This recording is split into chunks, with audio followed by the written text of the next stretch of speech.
from the SF Gate in praise of terrible Democrats. SF Gate columnist Drew McGarry is feeling oddly patriotic. Now, could you imagine that? As the party continues to collapse, he feels even better about it. And Drew McGarry, who I basically have a personal bone to pick, he's gone after Seinfeld, he's gone after Kanye West, he's gone after everybody. This man is the epitome of a weirdo, smug San Francisco leftist that just laughs at everything and pretends anybody who doesn't fully agree with him is some sort of a bigot, even though he's like a 50-year-old weirdo, low-T, childless, likely gay dude who is just writing Dear Diary columns every day for the SF Gate. But my name's Eric. This channel is called Report and Opine. Please like, comment, share, subscribe, hit the notification bell. I'm absolutely begging you. I'm begging you, please. Come on, please. It would help me a lot and cost you nothing. But if you wanted to help me even more and spend some money, you would buy my book, New York City 2020, Gotham Unglued, on Amazon.com. That link will be in the description. They say, pride, admiration, confidence. These are emotions that I have rarely, if ever, felt when it comes to the Democratic Party. But to be a registered Democrat like me is to feel let down by your own party on an everyday basis. But you're going to do it anyways. You're not going to think twice about, electing or quote unquote voting for a different party because you know who butters your bread, apparently. And that's how you even have a job at this weirdo propaganda publication. So it's surprising, almost unnerving, that I have felt something other than resentment towards the DNC apparatus in the past 4 days. This speech from Wednesday night goes a long way toward explaining why. Now, so they just embed Beau Biden's resigning speech or whatever, but this is absolutely crazy. The Democrats are terrible, and the worse they get, the more this guy likes them, and that is proof that this person is completely... I hope he's just a completely crooked, in it for the money guy, and he doesn't actually believe this. But who knows? He also wrote this weirdo article in the SF Gate, naturally, about how I'm an alpha male, I drive a Cybertruck. And yeah, you don't have to like the Cybertruck, but it's this weird, smug condescension that just never ends with these people. That's President Joe Biden, whose tenure now has a hard out on January 20th, 2025. Biden is 81. Yeah, we know, bro. Biden wanted to stay president. His party, my party, did not. They wanted him out because the polls told him they were effed, and therefore all of us were, if he stuck around, which I truly don't understand. So Beau Biden was so terrible, he was obviously going to lose. So you switch him out for his partner in crime, figuratively, and believe that she's going to rejuvenate. Why didn't you do that a year, 2 years ago, if she was going to beat Donald Trump so handily? Harris made her first official campaign stop, and she did it with a delicious, and I mean delicious, dose of trolling Donald Trump and the Republicans. She understands what her message is. She understands message discipline, and she's an extraordinary candidate on the trail. Kamala Harris is unleashed. She's just brilliant. I was blown away. I kind of fell in love with her. She was smart, engaging. She's funny, feisty, twinkle in your eye. Kamala Harris has had the single best first day of any presidential candidate in history. And it's obviously quite strange, the timing, as to how, terrible debate performance, assassination attempt, then you get Rona, then you drop out. And we're just supposed to pretend that's all coincidental. But it's quite a coincidence. Yes, that's all a coincidence. Their instincts were likely correct, but how could I trust these people to execute their plan successfully after watching them in action this century? I watched Democrats blow a gimme election to Donald Trump, and then you watch them steal an election in 2020 because they weren't going to let that happen again, which is what we're fighting against right now. I watched them sit by passively as Republicans loaded up the Supreme Court. Bro, and for the record, if you don't know what Drew McGarry looks like, he is the epitome, like I said, of a smug San Francisco white leftist. He's probably 50 years old in this weirdo BLM martyrdom sort of, white savior complex.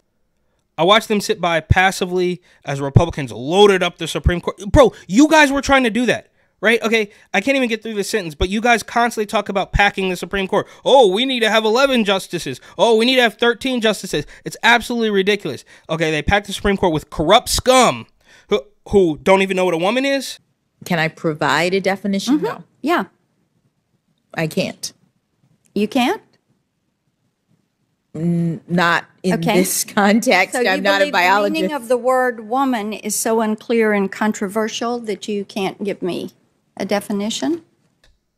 No. Okay. Who have wasted no time using the Constitution to ransack your daughter's uterus. Bro, it really gets no softer than this guy. I watch Dems constantly take, and this is crazy too because I can't stand the Democratic Party. He seems to not stand the Democratic Party as well, but he wants them to go even further left. And the worse they get, the more he actually likes them. It's blatant gaslighting. I watch Dems constantly take good legislative ideas and rejigger them into $50 mail-in rebates. I watch them try to get crowds pumped up by playing Fight Song. I had no faith in any of these jackasses. Why would I? Yeah, you shouldn't. Why would anyone? Because they're terrible. They're undeniably terrible, but he says they're bad because they are not extreme enough. So says Drew McGarry. Why would anyone? Republicans don't win elections because they have good ideas, but because Democrats have nothing more than turning the ball over on the goal line. No reason to think they'd have their stuff together this go around. 4 new awful years of what was so awful about it? Right? I think people can kind of pinpoint what they didn't like about Beau Biden, right? Interest rates, inflation, grocery prices, gas, all of that stuff, the crime through the roof, right? But 4 awful years of Trump. Now, to his credit, he did put a hyperlink there. Let's take a look at what it says. Drew McGarry, Donald Trump is out. Let's effing party. Okay, that's your... That's why the Donald Trump years were terrible, because when he got out, you threw a party. Okay, that's how pathetic these people are. Okay, 4 new awful years of Trump lay dead ahead. And, after clicking the hyperlink, trying to understand what was so terrible, all he said is, he's gone, so I'm going to throw a party. And I've had people comment, right, like, oh, I love Kamala Harris. And I'm in a completely nice fashion. I'm like, well, can you explain to me why you like her so much? And they're like, she's not Donald Trump. And it's like, dude, are you that vapid? Are you that brainwashed? And apparently they are. These donkeys would never be able to stop it. Okay, yeah. And this guy, he obviously lives in a bubble. And I'm not saying I've been everywhere and know everything and see everybody, but they truly believe that the entirety of the country is just like San Francisco. I was wrong. Biden left the race on Sunday. When he did, I felt things about this country, the expensive, backwards, violent, stupid country that I hadn't felt since I was in the 2nd grade. I felt patriotic. This guy feels good that the quote-unquote most popular president ever left. And that's why he's energized. And we see other stories from KTVU, Fox 2 News in San Francisco telling us that the voting base in San Francisco is super energized. Tonight, I witnessed a huge shift in unity, engagement, and energy among voters of all ages who turned out for this impromptu meeting at Manny's. Many people said they feel a fresh jolt of optimism as they throw their support behind Vice President Kamala Harris for president. To me, how we win, part of it is there needs to be an army of influencer, celebrity type folks who are like jumping on this bandwagon, because we need to ride this momentum and this excitement, number one. Manny Yakutiel, who owns the civic gathering space Manny's, opened the room for voters to reflect on the enthusiasm and challenges ahead for the Democratic Party after President Joe Biden's ground-shaking decision to bow out. I was feeling really, really discouraged after the debate, and I just felt so much excitement seeing Kamala come in and seeing the fundraising numbers. Even though Beau Biden was the most popular president ever, and now all of their problems are going to be solved by just replacing him with a woman, a they, them, z, zim, zer, he was running with. So why didn't you do it years ago? It doesn't make any sense. And they want you to forget things that happened 48 hours ago. I can't believe I just said that, but it's true. Everything that has transpired since Biden was forced out has been near miraculous. Democrats and their delegates coalesced almost instantly around Vice President Kamala Harris, who in 2020 didn't even make it to the Iowa caucus. But now she's, I mean, I guess by association, she is one of the most popular, right behind Beau Biden. Harris set fundraising records before her campaign, which have all been called into question really quite quickly, because it's not hard to see. It's really not hard to see that these people are absolutely maniacal, cheating scumbags. Her first campaign rally in Wisconsin was more raucous than a concert crowd when the lights go down, and disaffected Zoomers are suddenly into her. I don't believe that to be true, right? You can make all the meme queen, the coconut queen, all or brat, whatever, which it doesn't mean anything, but if you try to ascribe a definition to this brat thing, it's actually pretty terrible. So it's almost better off just being ambiguous, which is exactly what they want, so that the weirdo, brain rot TikTok Zoomers think it's good. This is ridiculous. This was a midnight album drop of a campaign executed with stunning speed and precision. Meanwhile, Trump can't stop saying nice things about Hannibal Lecter. Bro, you guys tried to kill him. Okay? And let's, just for the record here, let's not forget. Okay, no. Maybe let's not forget isn't the way to put it. But had the bullet been, a couple millimeters to the right or left, whatever, had he perished in that event, Beau Biden obviously wouldn't have dropped out.